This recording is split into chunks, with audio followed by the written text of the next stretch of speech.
Hello and welcome to Travisso Luxury Living. We have a real treat in store for you today. We're here on site at a new Taylor Morrison home under construction, and we're going to get behind the scenes and see how these beautiful homes are built. Let's go inside. So I'm joined today by my colleague, Jeff Joseph, top producing area realtor, along with Justin from Taylor Morrison. Justin, please tell us about yourself and explain your role here with Taylor Morrison. Yeah, thank you. And thank you all for coming out today. This is exciting. My name is Justin Ellison. I've been with Taylor Morrison almost 7 years now.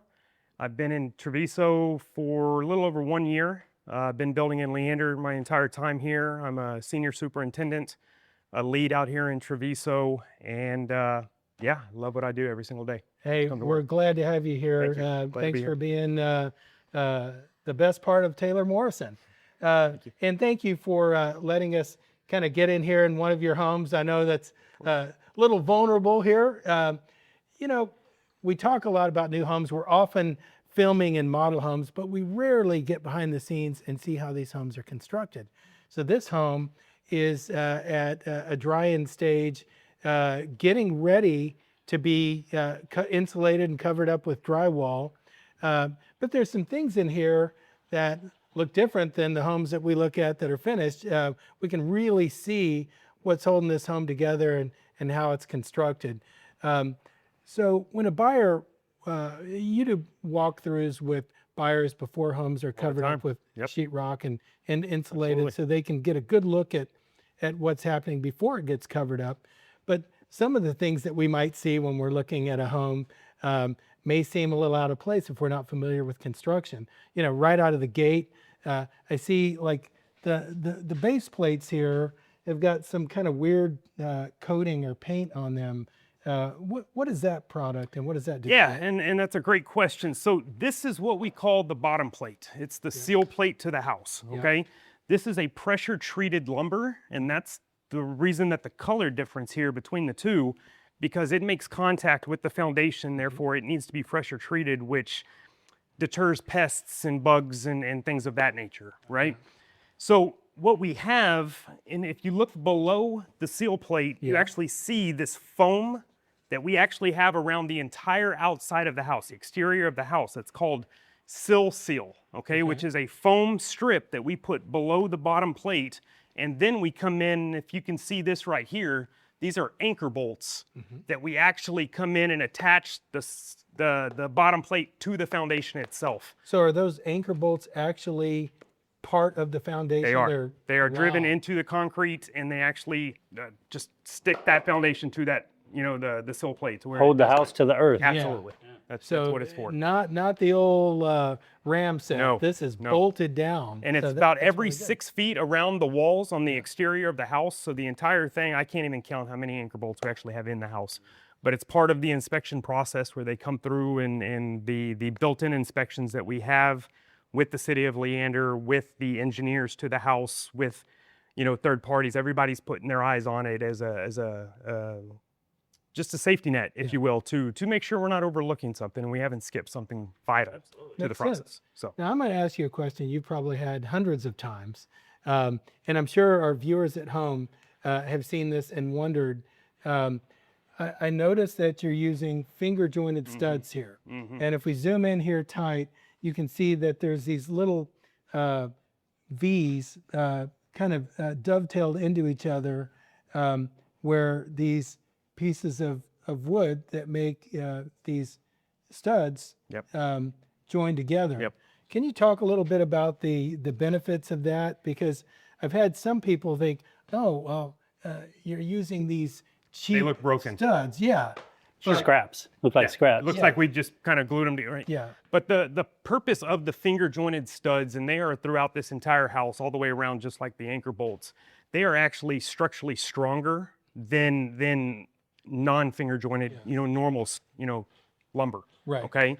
So this is actually an engineered product that they've put under, you know, strict scrutiny and testing to test the durability and the strength of them. And this is what engineers have come back time and time again to say this is what we do. I've heard tell that when you stress that board, it'll actually crack someplace other than the finger joint because that is ironclad. Absolutely.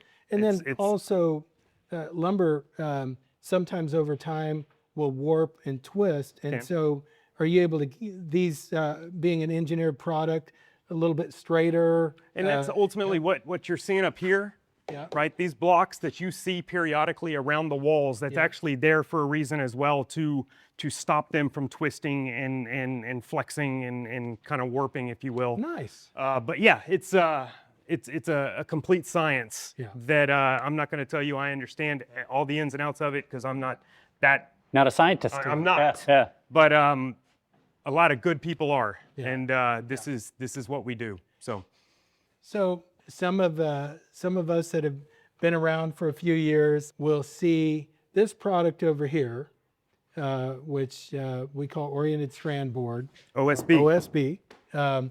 And some people will look at that and say, Justin, why are you using particle board on my home? Is that particle board? It's not. Yeah. It's not. It is an engineered product. Right. Just like these finger jointed studs, this is a engineered product that goes under so much pressure, and it's created because it's so much more structurally sound than I explained to buyers that it is superior, just like the finger joints, because of surface area. There's way more surface area in that than in a natural piece of wood. That's right. And that glue surface makes it stronger and superior to a solid piece of wood. Absolutely. I've had buyers say, well, why isn't it plywood? Well, plywood is laminated sheets together, and plywood does delaminate, especially if it gets exposed to some moisture. So oriented strand board, superior product. It's an engineered product, and it isn't prone to swelling and delamination like plywood. And it is the gold standard in framing now. But it's a common question, so wanted to just hit that one head on. In about 60 days, maybe 90, but somewhere around there, this is going to be a beautiful kitchen. You can see where the island is here. And gosh, there's a lot of things that just immediately come to mind. I see a whole bunch of wood here that I don't see in other places. I'm guessing we're going to put some cabinets up here. Is that right? Absolutely. Yeah. So here in the kitchen, we're going to have obviously our lower cabinets here, that they have these blocks that we install that actually the cabinets secure into the blocks on the wall to obviously secure them. And then the upper cabinets, you have a top and a bottom block as well for the upper cabinets to, sit flush and give a good hold, Absolutely. Make sure they don't go anywhere. Yep. I also am noticing here above and below, you've got these big metal plates, and there's kind of a break here, or just an opening in this metal plate. Can you explain the function of that and what's going on there? Yeah, great question. So when we pour the concrete, we have to install the plumbing pipes, Right. Okay, at the time of foundation. And those are designed by the plumbers and engineers to go in specific places, right? Right. So this here is the exterior wall that the plumbing pipe is designed to go through, so that framing for that bottom plate does split at that point. Okay. So we install these steel plates at the top and at the bottom to protect those pipes. They're called nail guards. So when we install the sheetrock, okay, we screw and we nail the sheetrock into the framing. That's going to make sure that we don't penetrate that PVC pipe. Just stops the nail in the screw. Absolutely. It will bend that nail before it actually goes through and destroys and damages that PVC pipe. That's perfect. Yeah. And those are throughout the entire house. Any place that we have PVC pipe that needs to be protected, we install them.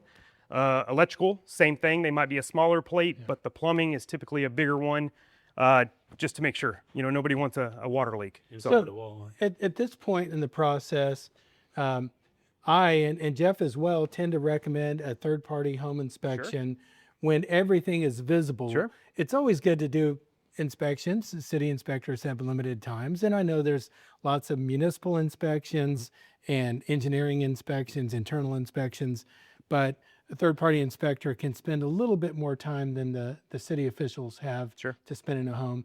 But when when we walk through, an inspector looks at a home, or even your clients, your buyer clients look at a home at this stage, what are some of the things you want to make sure are right before you insulate the walls and cover it up with drywall? Are there any things you want to confirm, locations Absolutely. or things like that, Justin? Yeah, I really think that this is kind of there's 3 inspection stages that are typical in the production, in the build process. They have the pre-pour foundation that they can do before we pour the foundation, the framing that we're at now, and actually just had that inspection yesterday with a third-party inspector, and then the final inspection right at the end of the process. This here, I think, more than anything, really is one of the more important ones of the process to make sure that we're not overlooking, because this is such a massive, big project that we're human. Okay, we're human, and we do a very good job at what we're doing, but it's not out of the question to overlook something small. Yeah. And I never mind a third-party inspection coming in, because it's an extra set of eyes. Okay. You know, we're actually on the manufacturing floor, right? When we go buy a vehicle, we just drive off with it. We don't see it put together. Yep. So This is the only industry in the world. That's right. Your work is on display for everyone, and yeah, still built with human hands. Right. And for now, and we have to check and recheck, and the more eyes, the better. So it's really nice of you to take time, let us kind of behind the wall, so to speak, and see what's going on and answer some of those pressing questions that a lot of homeowners have. Oh, absolutely. And I think that's what kind of sets Taylor Morrison apart. It's the how we go about doing what we're doing here. Transparency. Okay, I am a firm believer from the start about creating relationships with our buyers. Yep. I commit, and I know Taylor Morrison commits to weekly updates, okay, with our buyers, so they know at all times where we're at and what we're doing. They have a direct line to any of the superintendents building their house, and we will get educated and get back to them if they have questions, comments, or concerns. But it's that confidence, right? I want to make sure that they're confident and comfortable within this process. They're not just a transaction to us. It's a special thing. I love coming to work every day. I love doing what we do. This is a fun thing that I get to play in the dirt. Yeah. But yeah, it's a special thing, and this is the only industry in the world that you get to see it from day one all the way through. Well, I love it. Look, this is a tight frame. We get to walk a lot of new construction, and I've seen a lot of different things, and this is a nice frame. Thank you. Good work. Thank you. Appreciate you welcoming us in. Thank you. Wow, that was so informative. So nice to get behind the scenes and see how these homes are being built. We'll be back after this. Welcome to Travisso, where the beauty of the Texas Hill Country meets peaceful, everyday living. Surrounded by nature, Travisso offers a quiet escape from the city with scenic views, fresh air, and space to slow down and breathe. From resort-style amenities and a stunning clubhouse to walking trails, pools, and gathering spaces, every detail here is designed for comfort and connection. It's a place where mornings feel calm, afternoons feel effortless, and evenings feel like home. Featuring beautifully crafted homes from builders like Taylor Morrison and Toll Brothers, Travisso brings thoughtful design and luxury living into the heart of the Hill Country. Here, life moves at a different pace, peaceful, welcoming, and inspired by nature. Welcome to Travisso, where home feels like a retreat. Come experience Travisso today and discover a place you'll love to call home. Welcome back to Travisso Luxury Living. Spent a little time on site.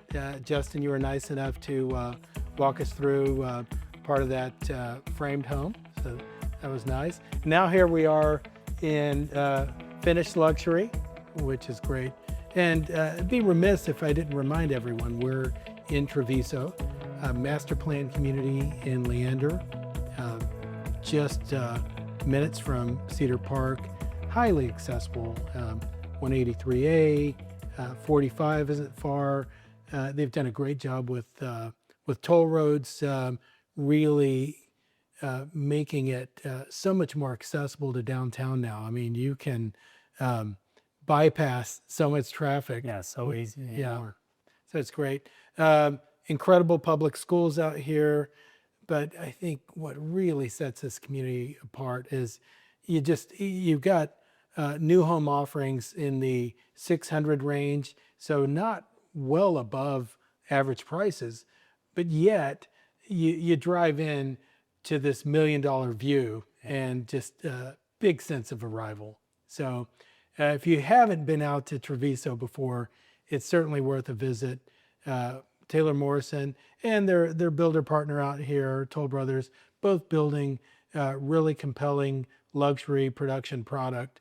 These homes are, they leverage they've got a custom home feel, but they leverage the value engineering that comes from production home building. So, but certainly luxury forward.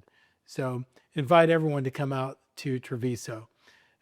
So as we talk a little bit more about the process, you often meet with clients at a home at the stage we just looked at there, and they're walking through, and I asked a few questions that were pretty typical that I've seen and Jeff's seen before when we're walking through homes at that stage with clients.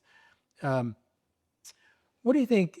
Is there any advice you have to buyers to prepare for the building process, maybe even on the front end before you start, like in a pre-construction meeting, about what to expect and really to reassure them? Because we talked about they're seeing the manufacturing floor, they're watching the home get built, unlike other products that we buy and consume.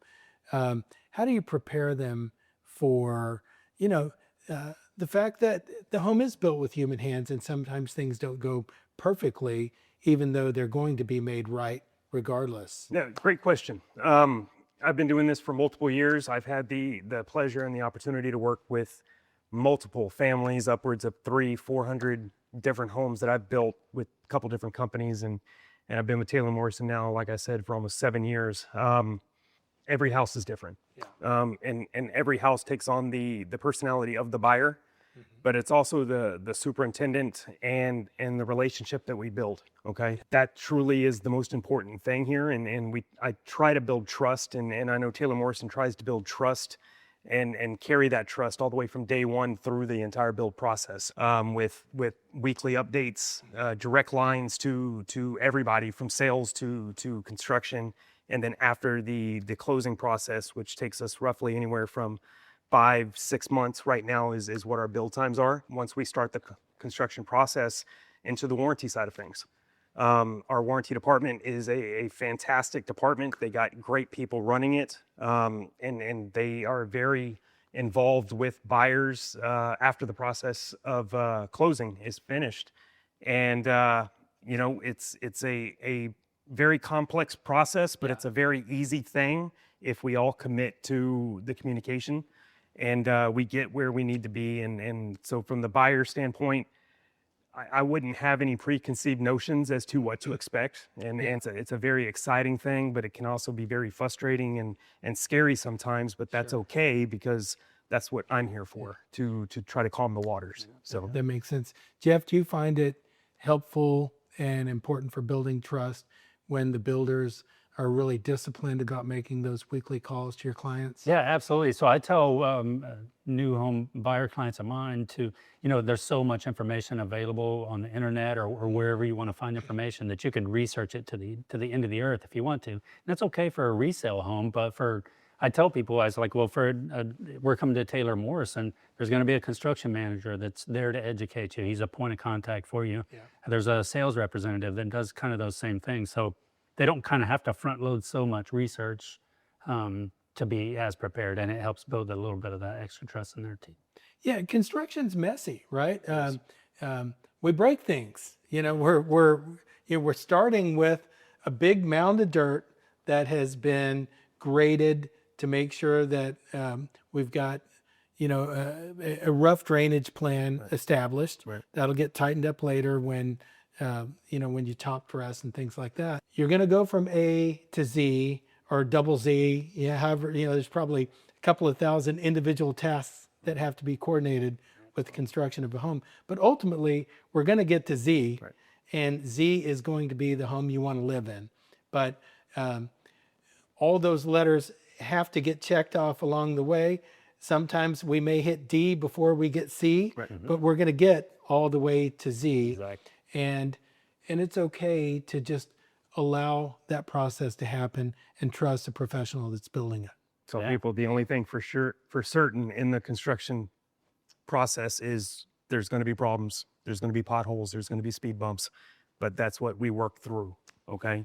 Yeah, and like what you were saying, the clear, honest, open communication pretty much solves almost every problem. Absolutely. That's right. Look, there's only one version of the truth. Get it out there. Sure. If something isn't quite right, really what separates, I think, an okay builder from a great builder is how they deal with the issues when they arise. Right. Are they open and honest about it?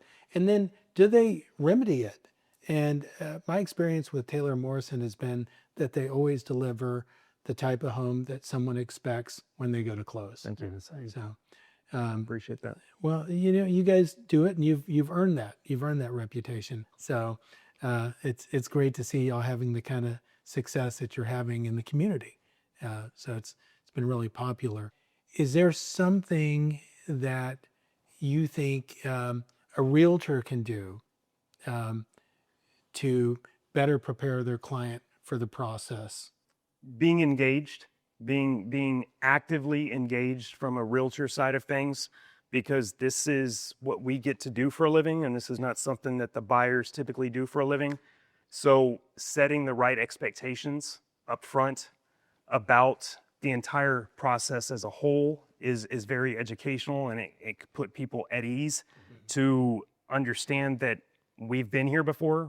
We've done this before. It's a methodical process through the alphabet, if you will. But open, honest feedback, being engaged, being involved, being present is a great thing that a realtor can do for their clients, and show up at the meetings and being a presence of calmness. 100 years ago, I did some work in new home sales and new home sales management. And it always bothered me when an agent was there for the contract signing and there for the closing, but they missed everything in the middle. And part of our duty as fiduciary to the clients that we represent is to show up for them and be involved. Sometimes it's just being a shoulder. Right. Sometimes it's being a voice of reason and calm and steady. And sometimes we have to advocate, right? Sure. Our interest is for our client. But you've certainly seen examples of people advocating in a very professional manner, and probably some circumstances where they've gotten a little emotional and outside those lines. But I think having good communication with all parties makes for a much better experience for all. I do want to touch on one other thing about construction. So I'm going to wind backwards here for just a minute. We walked that home that was at that frame stage. One of the things that I've seen for our folks building homes is sometimes they're surprised at when activity kind of comes in bunches sometimes, right? So you start with the mound of dirt, and then you prepare and place a foundation. We start framing, and then it's just absolutely flying. There are visible changes every day. Frame, walls, windows, roof, shingles. Wow, this is going to be ready in like 6 weeks at this point. We better hurry up and get that home sold. It's like, it's come together so quick. And then we get to dry-in, and there are so many different things that have to happen before the home can progress to more of a finished stage. I like to consider right up until drywall construction, and then from drywall forward finish, because really at that point you're just finishing the interior of the home, because the things that largely support the home at that point are in place. But I think buyers often get a little taken aback by the fact that it may sit at that pre-sheetrock stage for 2 to 3 weeks with not a lot of activity. What's happening at that time period?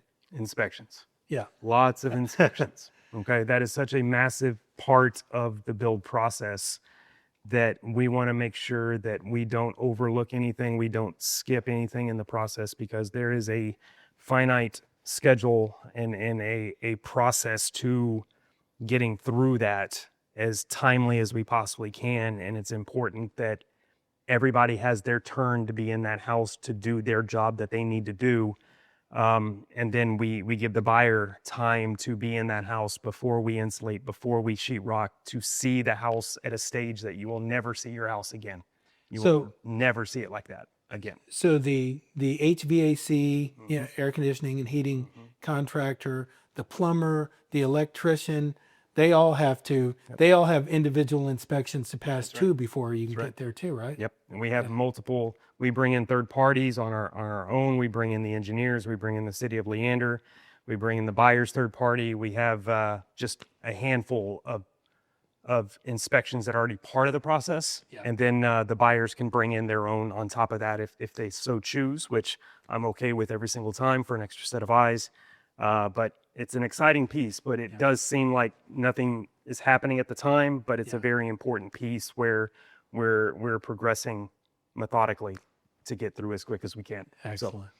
So, this has been really educational, and I love it when we do a show like this, because I like talking about real estate and finance, communities, location, what the builder has to offer, home sites and all of that.